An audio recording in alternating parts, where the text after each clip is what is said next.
connaître ou comprendre la volonté de Dieu.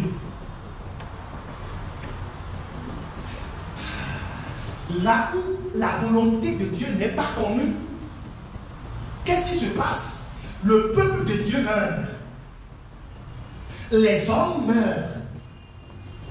Là où la volonté de Dieu n'est pas connue, le peuple périt. Les hommes périssent. Là où la volonté de Dieu n'est pas connue, la religion prend place. N'est-ce pas? Eh bien, là où la volonté de Dieu n'est pas connue, la tradition des hommes trouve la place. Préceptes établis par les hommes, les dogmes établis par les hommes trouvent de place. Là où la volonté de Dieu n'est pas connue, le voleur, l'adversaire de Dieu vient accomplir son plan qui est de faire quoi? Dérober, détruire et égorger. Là où on ne sait pas avec exactitude, précision, ce que Dieu veut pour son peuple, pour les hommes, il y a de pertes de temps. Amen. Les enfants d'Israël, au lieu qu'ils passent plutôt 40 jours, ils ont passé 40 ans dans le désert, errant. Au lieu de faire 40 jours de course, ils ont fait 40 ans et plusieurs n'ont même pas pu atteindre. Amen. Donc c'est très important, très capital que le monde entier sache avec précision quel est le désir de Dieu, la volonté pour les hommes. Nous observons beaucoup de choses aujourd'hui dans le corps du Christ, beaucoup de gymnastique spirituelle dans le corps du Christ, dû au fait que la volonté, ce que Dieu veut, n'est pas bien, n'est pas compris, n'est pas connu. Et donc vous et moi sommes appelés pour aller aider son peuple, à comprendre, pour aller aider les hommes à savoir ce que Dieu veut exactement pour eux. Amen. Et raison pour laquelle nous sommes là. Et nous avons dit, c'est quoi la volonté de Dieu? La volonté de Dieu signifie quoi? La volonté de Dieu signifie ce que Dieu souhaite ou a décidé de faire pour les hommes.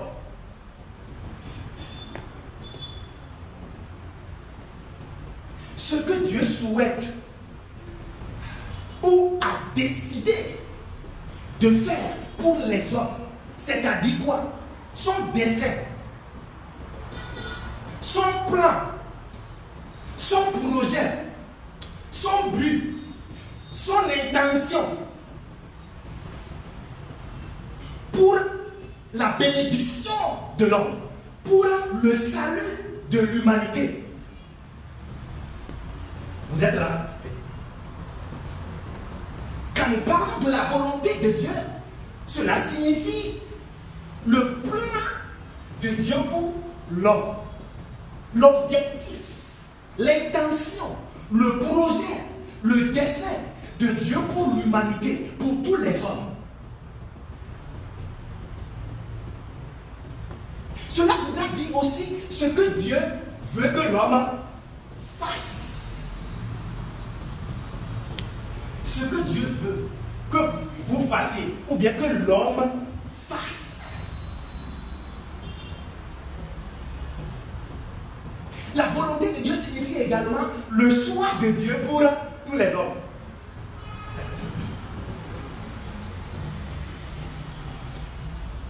Le désir de Dieu pour tous les hommes. Le plaisir de Dieu pour tous les hommes. L'inclination, si le mot est l'inclination de Dieu pour tous les hommes. En fait, la proposition de Dieu pour tous les hommes. Amen.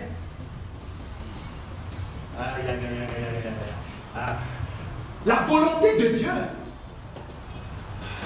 c'est le choix de Dieu. C'est le choix de Dieu pour vous. C'est le plaisir de Dieu pour vous. C'est le plan de Dieu pour vous. C'est le désir, l'objectif, l'intention, la pensée de Dieu pour l'humanité. Or, qui a créé le monde? C'est Dieu. Qui a créé l'homme? C'est Dieu. Et donc, Dieu a un désir particulier pour l'homme, pour le salut de l'homme, pour la bénédiction de l'homme qu'il a créé. Et donc, si on ne parvient pas à la connaissance de cette volonté, il y a beaucoup de choses qui se passent. Donc, amen. Et donc, aujourd'hui, nous allons voir c'est qui ou c'est quoi la volonté de Dieu. C'est qui ou c'est quoi la volonté de Dieu. C'est qui ou c'est quoi cette volonté de Dieu. Vous êtes prêts? Yes. Pour le savoir? Yes. Frères et sœurs, c'est qui la volonté de Dieu pour vous? Ou c'est quoi ce que Dieu désire, l'intention, le plan de Dieu pour votre bénédiction, pour votre salut, pour votre tout ce qui est bon? Quel est son plan pour vous? Nous allons rapidement aller dans un verset. Matthieu 17. Matthieu 17 à partir du verset 1. Du verset 1. Matthieu 17.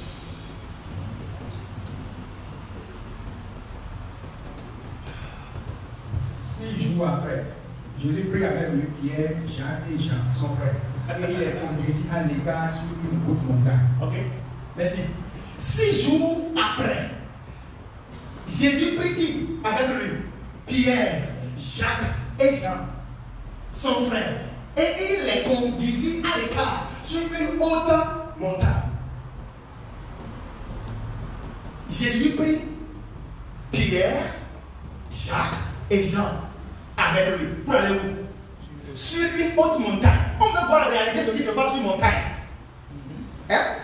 Oh, même si les gens vont sur une montagne donnée aujourd'hui, nous allons voir quand on va là-bas ce qu'il faut faire, ou bien ce qu'il doit être fait sur une montagne. Amen. S'il vous plaît.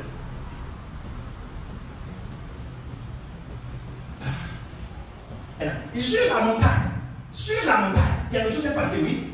Il fut transfiguré. Il fut transfiguré. Devant eux. Oui. Son visage resplendiait comme le soleil. Et ses vêtements devinrent blancs comme la lumière. Suite. Suite. Et voici Moïse et Élie lui leur apparut, s'entretenant avec lui. Merci beaucoup. Sur la montagne, et voici Moïse, Élie,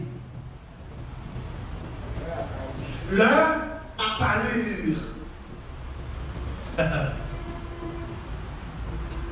Sur la montagne, Élie fit son apparition. Moïse fit son apparition. Amen. Maintenant, n'oubliez pas, il a pris qui avec lui? Il a pris Pierre, Jean et Jacques. Cela voudrait dire quoi? Il a pris les 17 disciples. Et il veut leur montrer quelque chose de très particulier. C'est comme si nous sommes là, vous êtes là, et Jésus dit, viens, venez, je veux vous montrer quelque chose. Je veux vous révéler quelque chose. Donc nous sommes dans la saison où c'est pour prendre les gens, c'est bon, afin de leur montrer quelque chose que nous allons découvrir ensemble tout à l'heure. Je sais que la plupart d'entre nous connaissent déjà. Nous sommes dans la saison où mon frère, viens, viens. Jésus a dit, venez, je veux vous montrer quelque chose. Maintenant, Sur la montagne, quelque chose s'est passé. D'abord, Jésus-Christ s'est transfiguré. Et Moïse fit son apparition. Élie fit son apparition. Donc, ça fait combien de personnes? Nous avons Jésus, Élie et puis Moïse. Et devant eux, il y a qui? Pierre, Jean et Jacques. Regardez très bien la scène. S'il vous plaît. Pierre prenant la parole dit à Jésus. Pierre prenant la parole dit à Jésus. Seigneur, il est bon que nous soyons ici. Il est bon que nous soyons ici. Si tu le veux, je dresserai ici 3 tentes. Je dresserai ici 3 tentes. Une pour toi, une pour Moïse, et une pour Élie. Et une pour Élie. Attendez là, s'il vous plaît. À cette assemblée-là, où Moïse fit son apparition, en fait, Moïse représentait quoi? Moïse représentait la loi et ses commandements. Tous les commandements de la loi. Moïse symbolisait tous ces commandements-là, tous les préceptes. Il faut faire ci, il ne faut pas voler, il ne faut pas mentir, il ne faut pas faire ça, il ne faut pas faire ça. Si tu fais ci, Dieu va te tuer. Si tu fais ça, tu vas. Etc. Donc, il représentait tout ce qui est loi et commandement. Amen. Maintenant, Élie représentait qui? Élie représentait la prophétie de tous les prophètes. En fait, il représentait les prophètes et leurs prophéties. Élie était la représentation des prophètes, tous les prophètes. Exemple, lui-même, Jérémie, Esaïe, Osée, Habakkuk, Malachi. Malachi, c'est dans Malachi, c'est Malachi qui a prophétisé. Il a dit, il faut donner 10, sinon Dieu va faire quoi? Vous êtes en train de voler Dieu. Malachi, il y a encore quel prophète? Ézéchiel. Merci beaucoup. Ézéchiel là, au chemin desséché. Il a prophétisé au chemin desséché. Que ces ossements là, que ces os qui sont secs là, trouvent de quoi? De la chair. Donc, il a prophétisé lui aussi. Donc, l'apparition d'Élie représentait tous les prophètes et leurs prophéties. Moïse représentait la loi et tout ce que la loi demande de faire. Maintenant, regardez quand ces personnes-là font leur apparition. Maintenant, que représentait Jésus-Christ? Jésus-Christ représentait quoi? La grâce. C'est bon? Jésus-Christ était la représentation de la grâce. Jésus-Christ était la représentation de la vie éternelle. Jésus-Christ était la représentation de la sainteté de Dieu. Jésus-Christ était la représentation de la victoire. Jésus-Christ était la représentation de la paix. Jésus-Christ était la représentation de la joie. Jésus-Christ était la représentation du salut éternel des hommes. Jésus-Christ était la représentation de tout ce qui est bon, agréable et parfait. Amen. Maintenant, il y a combinaison alors de quoi? À cette assemblée, à cette étude, c'est une étude, on me voit. Étude sur la montagne. Donc, sur la montagne, on fait quoi? On va voir ce qu'on fait sur la montagne.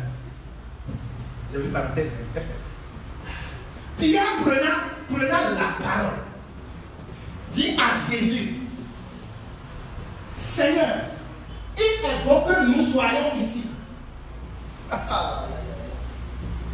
Il dit, il est bon que nous soyons ici. On ne veut plus partir quelque part.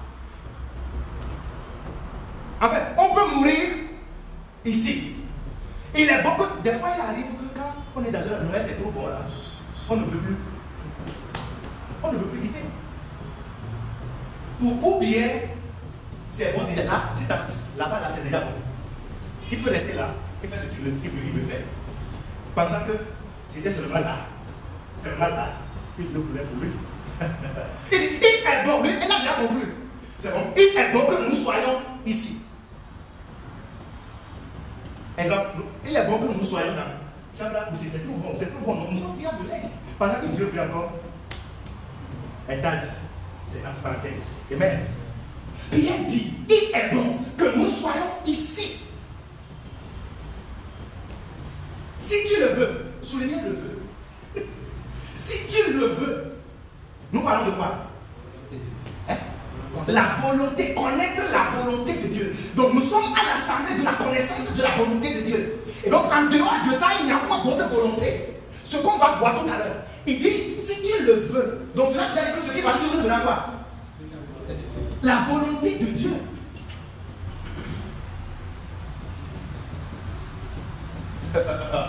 Aïe, aïe, aïe. Si tu le veux,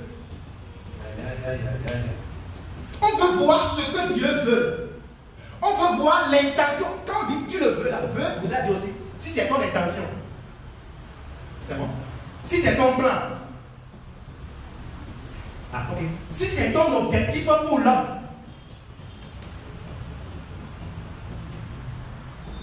si c'est ton plaisir pour l'homme, si c'est ce que tu souhaites pour l'homme, si c'est ce que tu as désiré, si c'est ce que tu as planifié, si c'est ce que tu as, si c'est ton dessein, si tu le veux, on va faire quoi? Je dresserai ici 3 tentes.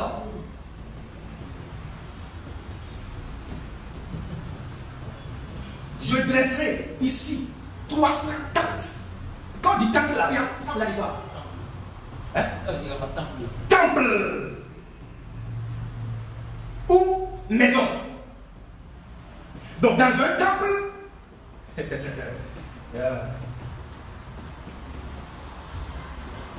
trois tentes, 3 temples, 3 maisons, 3 réalités.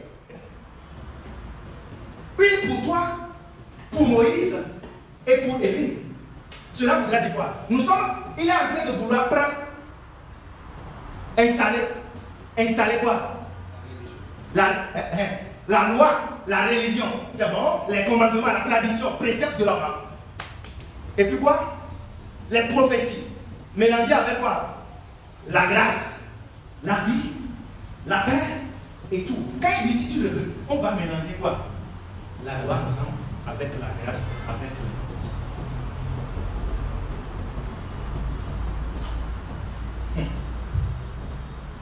Donc cela voudrait dire quoi? Nous voulons voir si Dieu veut Moïse. On veut voir si Dieu veut mélange. Nous voulons voir si Dieu veut réellement la loi et ses commandements, les prophéties et les prophètes. Nous voulons voir ce que Dieu veut. Hey.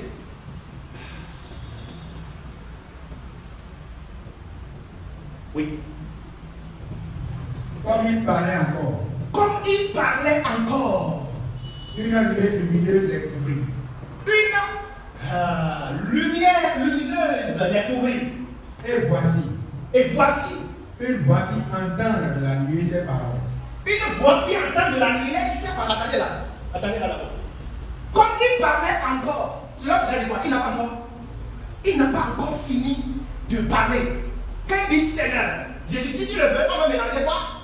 La loi ensemble et tout, tradition des hommes et tout. Il n'a même pas encore fini quand la voix fit entendre. Oui? Celui-ci est mon fils bien-aimé, en qui j'ai mis toute mon affection. Écoutez-le. Celui-ci remplace qui? Celui-ci remplaçait Jésus-Christ.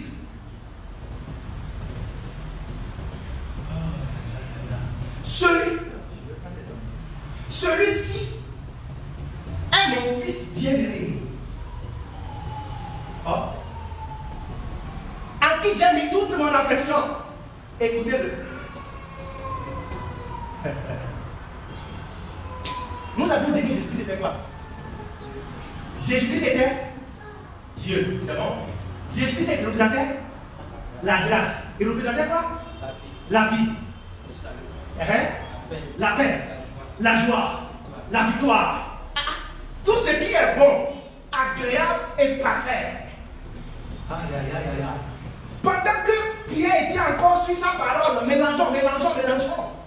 Une voix rapidement fit entendre non. Non, celui-ci est mon fils bien-aimé, en qui j'ai mis toute mon affection. Écoutez-le. Maintenant, quand on dit écoutez-le, cela veut dire quoi? Qu'est-ce qu'il a pu le dire indirectement par rapport aux autres? N'écoutez pas les autres. Maintenant, on va voir ce qui s'est passé là par la suite.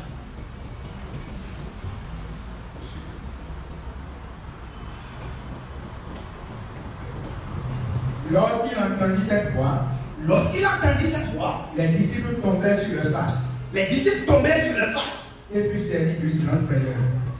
Et furent saisis d'une grande frayeur. Oui, suite. Mais Jésus s'approchant, les toucha et dit, levez-vous, n'ayez pas peur. N'ayez pas peur. Vous avez sauté? Allez-y. Il levait les yeux. Il vit que Jésus seul. Là où dit Élie, si on n'a pas de satisfaction, trouvez-moi ça. C'est dans le verset. Élie dit.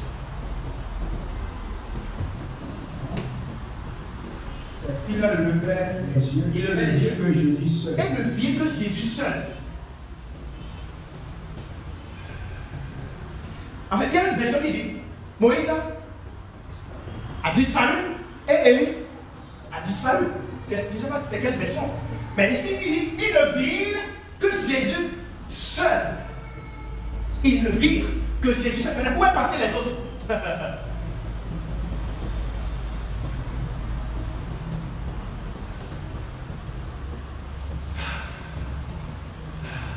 Moïse disparaît. Élie disparaît. Et ça ne restait que Jésus-Christ seul. Maintenant, cela voudrait dire quoi? Quand Moïse disparaît, qu'est-ce qui a disparu? La loi a disparu. La loi et ses commandements a disparu. Les prophètes disparus. Et ça ne restait que Jésus-Christ seul. Maintenant, Jésus-Christ était l'accomplissement. Est l'accomplissement de la loi. Il est l'accomplissement des prophètes. Jésus-Christ est l'accomplissement de la loi. Quand on le voit, il est l'accomplissement de la loi. Et il est l'accomplissement des prophètes et leurs prophéties. C'est pourquoi il y a quelque part, je ne suis pas venu abolir la loi, mais pour l'accomplir. Donc quand Moïse fit sa disparition, il dit que c'est Jésus seul. Il est l'accomplissement de la loi et tous ses critères, tous ses commandements. Et il est également l'accomplissement. En fait, il est la prophétie des prophètes. Jésus-Christ est la prophétie des prophètes. Il est de qui les prophètes ont parlé. Quand l'autre disparaît, Élie a disparu. Cela voudrait dire quoi? Il est celui de qui les prophètes ont témoigné. Toute la prophétie des prophètes était basée sur Jésus-Christ, était centrée sur Jésus-Christ. Et même, regarde, et maintenant, la loi, son accomplissement, c'est Jésus-Christ.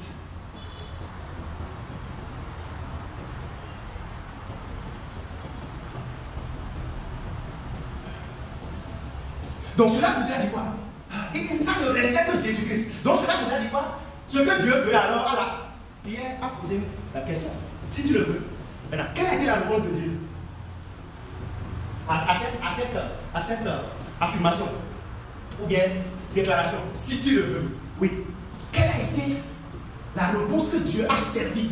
La réponse que Dieu a servi, Pierre n'avait même pas encore fini de parler quand une voix a dit: celui qui est devant vous, c'est mon fils bien-aimé. Il est en train de refuser, si tu le veux, que de demander. Il disait: je ne veux pas qu'on mélange la loi et les prophètes. Merci beaucoup. Oui. Voilà ce que je veux. Merci. Il était en train de dire: voilà ce que je veux pour vous. Aïe, aïe, aïe. Voilà mon intention pour vous. Voilà mon plan pour vous, pour votre bénédiction, pour votre salut. Voilà mon désir pour vous. Voilà mon plaisir pour vous. Voilà mon dessein pour votre salut. Le salut de l'humanité. Ça ne respecte que Jésus-Christ seul. Et donc, la volonté de Dieu, c'est Christ. Et ce que Christ a fait pour l'humanité. La volonté de Dieu, c'est Christ. Et ce qu'il a fait pour l'humanité. Son œuvre accomplie pour l'humanité. Celui-ci est mon fils bien-aimé. Écoutez-le. Cela voudra dire quoi? Oh, il devient celui. Il devient le chemin. Il devient la vérité. Il devient la vie. C'est pourquoi il dit, je suis le chemin, la vérité et la vie.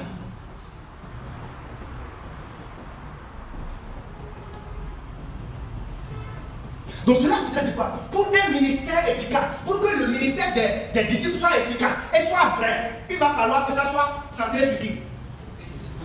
Donc si ce n'est pas centré sur Jésus-Christ, ce n'est pas la vérité. Il n'accomplit pas le plan de Dieu. Dieu a montré par là déjà que mon message pour l'humanité, c'est Christ. Mon plan pour le salut des hommes, c'est Christ.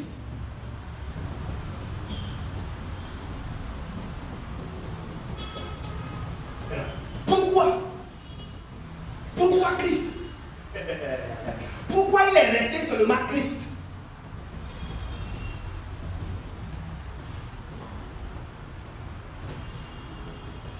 Pourquoi Christ?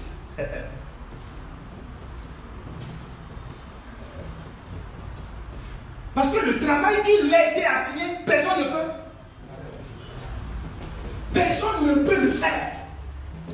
C'est Dieu lui-même en la personne de Dieu. C'est Dieu lui-même. Le salaire du péché, ce n'est pas quoi? Le salaire du péché, c'est quoi? C'est la mort. Le salaire du péché, c'est la mort. Ce n'est pas respecter les 10 commandements de Moïse.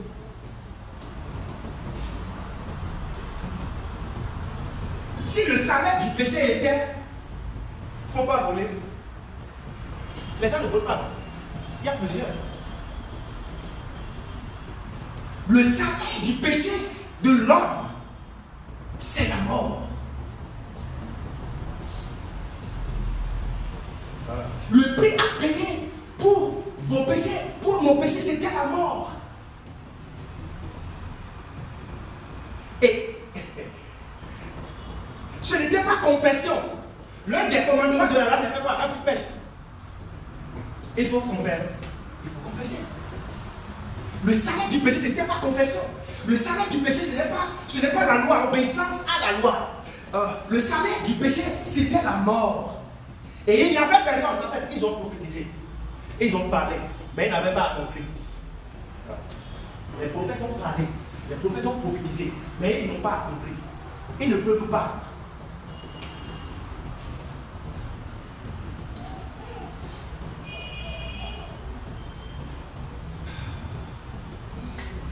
Jésus-Christ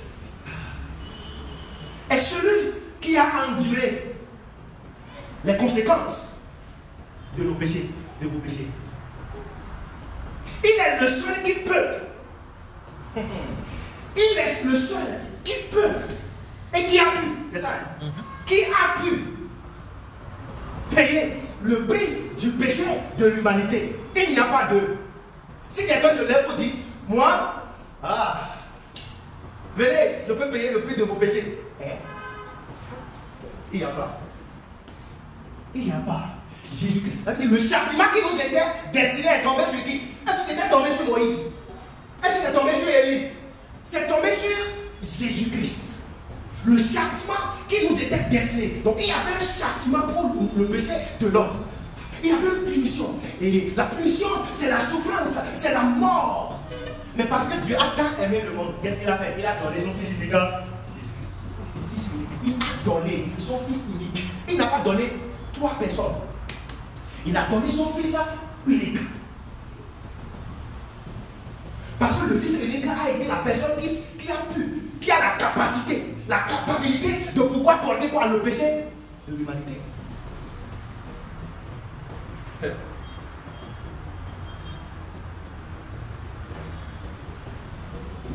C'est à cause du péché et de ses conséquences. C'est à cause du péché et de ses... Pourquoi le plan de Dieu? Pourquoi il va faire un plan? Pourquoi le plan de Dieu? Pourquoi l'intention de Dieu? Pourquoi le dessein de Dieu? Pourquoi le but de Dieu? Pourquoi le choix de Dieu? C'est à cause du péché et ses conséquences. Sinon, Dieu n'avait pas formulé un plan.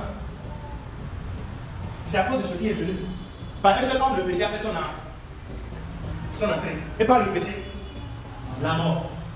Et ainsi, la mort atteint tous les hommes.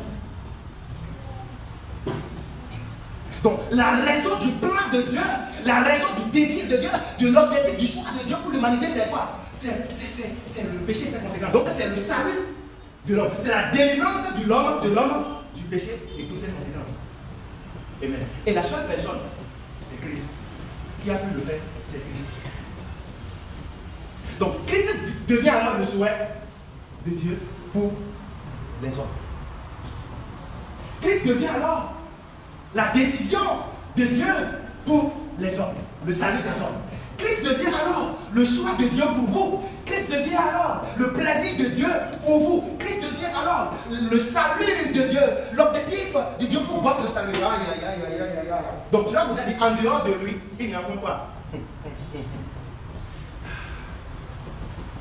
En dehors de Christ, il n'y a point la bénédiction de Dieu. En dehors de Christ, il n'y a point le salut. En fait, donnez-nous Acte 4, verset 12.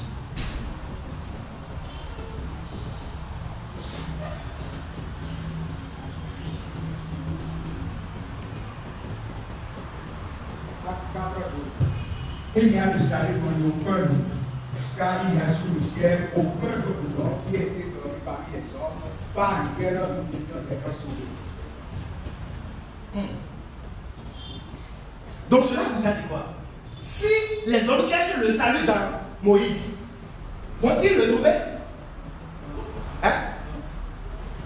Si les hommes cherchent le salut dans les prophètes, vont-ils le trouver? Non. Non. Il n'y a de salut en aucun autre. Mentionnez le nom. Il y a de salut. Il y a des hommes qui se lèvent aujourd'hui pour dire qu'ils sont quoi? Qui sont Dieu, qui sont le Sauveur, qui sont le Seigneur. Mais en dehors de Christ, il n'y a personne. Aïe, aïe, aïe, aïe, aïe. Donc, quiconque est en Christ est où? Est déjà dans le salut de Dieu. Est déjà dans le choix de Dieu. Amen. Il n'y a de salut en aucun autre. Moïse a disparu. Les prophètes ont disparu et ça ne restait que Jésus-Christ. Donc Jésus-Christ est le salut de l'humanité. Amen. Jésus-Christ est le salut de l'humanité. En dehors de lui, il n'y a pas de salut. Quand on dit salut, là, salut, ça vient du terme grec, sotéria, qui voudra dire quoi? Délivrance du péché et ses conséquences. Le salut voudra dire délivrance du péché et ses conséquences. Cela voudra dire Jésus-Christ est quoi? Délivrance du péché et ses conséquences. Donc, ce qui délivre du péché, ce n'est pas conversion. Ce qui délivre du péché, ce n'est pas jeûne. Ce qui délivre du péché, c'est une personne.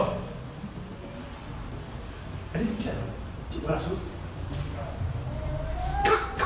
Quand Moïse a disparu, quand Élie a disparu, et ça ne restait que Jésus-Christ. L'objectif de Dieu, c'est pour le salut de l'humanité. Parce que le péché a pris possession du corps humain et toutes ses conséquences. Donc, du coup, il n'y a en dehors de lui. Cela veut dire que Jésus-Christ est notre rachat du royaume des ténèbres au royaume de Dieu.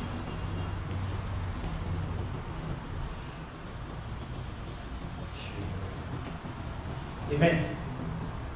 En dehors de lui, point de bénédiction, point de salut, point de sainteté de Dieu, point de justice de Dieu, point de la paix, point de la joie de Dieu, point de victoire, point de... Il n'y a point.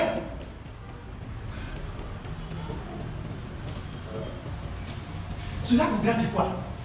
Si quelqu'un veut faire de façon efficace l'œuvre du ministère, son message doit être Christ.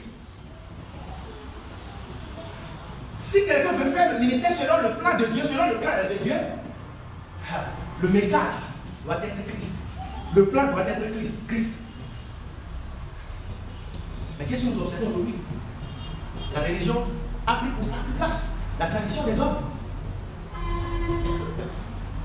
Donc, ceux qui sont même dans le monde, et même ceux qui sont en Christ, doivent comprendre.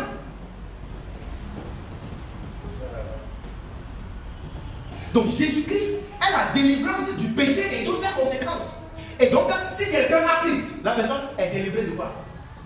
Est délivrée du péché et ses conséquences. Éternellement. Si quelqu'un a Christ, la personne est délivrée du péché et toutes ses conséquences. Jésus-Christ est la justice de Dieu. Jésus-Christ est la sainteté de Dieu. Jésus-Christ est la paix de Dieu. Donc, quand quelqu'un a Jésus-Christ, la personne a quoi? La justice de Dieu. C'est là que vous allez voir. La manière dont Dieu est juste, la personne est comment? Elle est ainsi. Exactement juste de cette manière.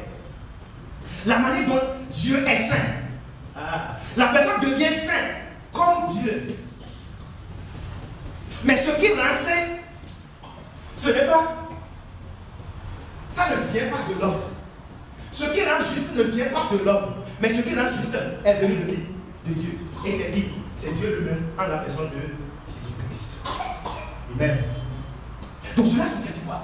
S'il y a une situation, la solution c'est qui? C'est Jésus. Ne cherchez pas très loin.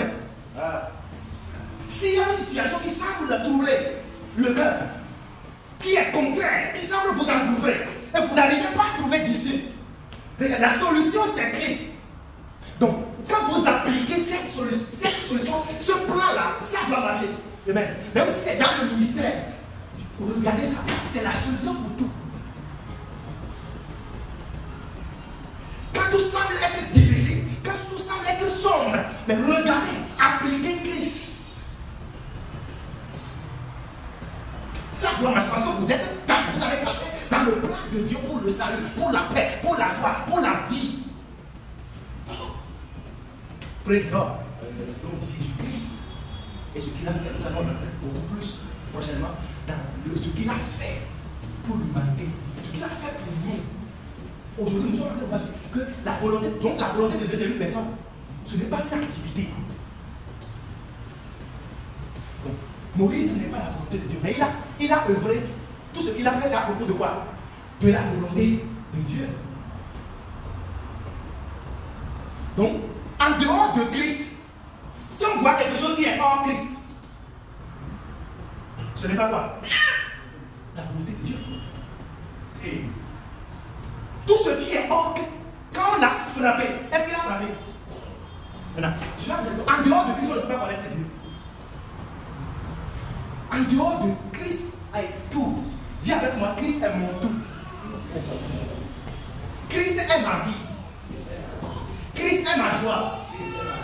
Christ est ma victoire. Christ est mon choix.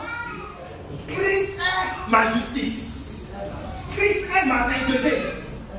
Donc, vous n'êtes pas saints parce que vous faites les choses de façon saine. Nous sommes saints parce que nous avons le Saint.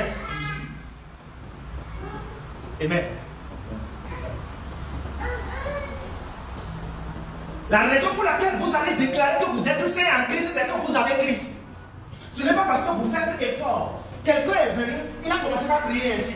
Père, je te rends grâce de ce que je ne suis pas comme le reste des hommes, qui sont ravisseurs, qui sont adultères, qui sont... Si, moi je jeûne 2 fois à la semaine. Je donne la dîme de tous mes revenus.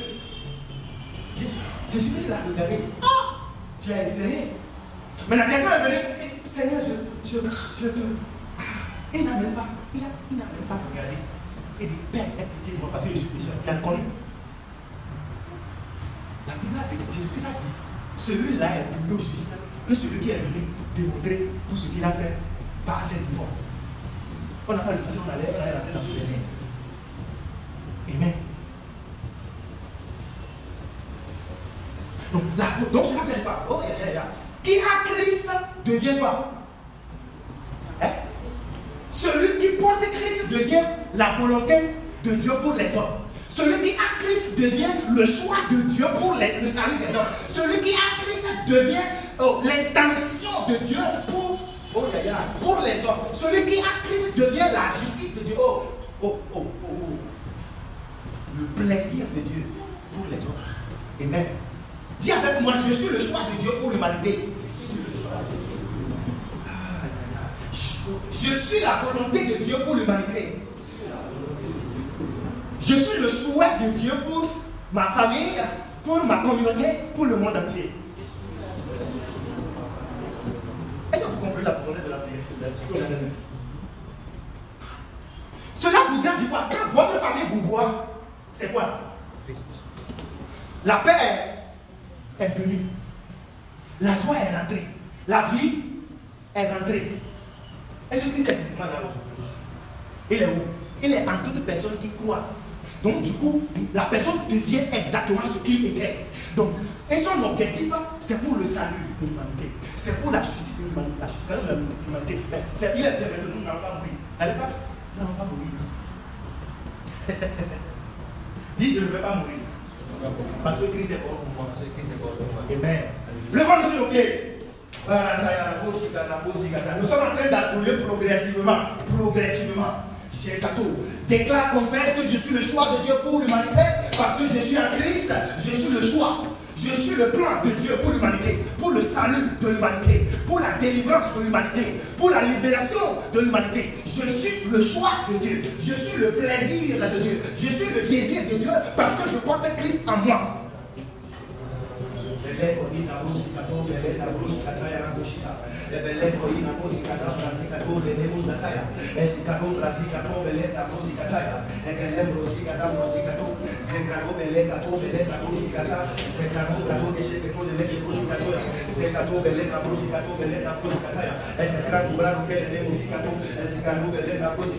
Je suis la volonté de Dieu pour les hommes, pour ma famille. Je suis la volonté de Dieu pour le peuple de Dieu. Je suis la volonté de Dieu pour ma communauté. Je suis la volonté de Dieu jusqu'aux extrémités de la terre. Je suis la volonté de Dieu. Je suis le choix de Dieu. Je suis le désir de Dieu. Je suis le plan de Dieu.